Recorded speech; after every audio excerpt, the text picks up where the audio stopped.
ഓമശ്ശേരിയിൽ furniture നിർമ്മാണ യൂണിറ്റിന് തീപിടിച്ചു. ഇബ്രാഹിം പാറച്ചാലിന്റെ ഉടമസ്ഥതയിലുള്ള ഗ്രാൻഡർ ഫർണിച്ചർ നിർമ്മാണ യൂണിറ്റിനാണ് തീപിടിച്ചത്. 4 ലക്ഷം രൂപയുടെ ഫർണിച്ചറുകൾ കത്തി നശിച്ചതായി കരുതുന്നു.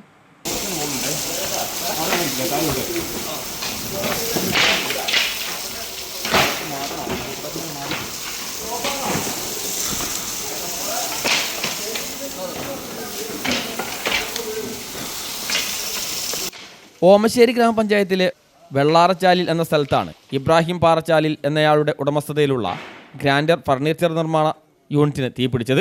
ഞായറാഴ്ച ഉച്ചയ്ക്ക് 2 മണിയോടെയായിരുന്നു സംഭവം. നിർമ്മാണ ജോലികൾ കഴിഞ്ഞതും അല്ലാത്തതുമായ അലമാരകൾ, കസേരകൾ, മേശകൾ, കട്ടിലുകൾ, മിഷനറികൾ എന്നിവയ്ക്ക് തീപിടിക്കുകയായിരുന്നു.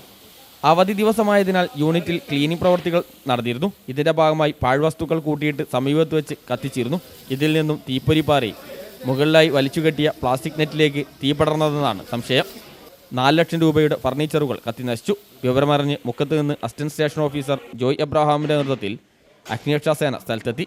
Senior fire officer Manoj, fire ഓഫീസർമാരായ സജിത് ലാൽ, PT അനീഷ്, NP അനീഷ് തുടങ്ങി നിരവധി പേർ രക്ഷാപ്രവർത്തനത്തിൻ്റെ ഭാഗമായി.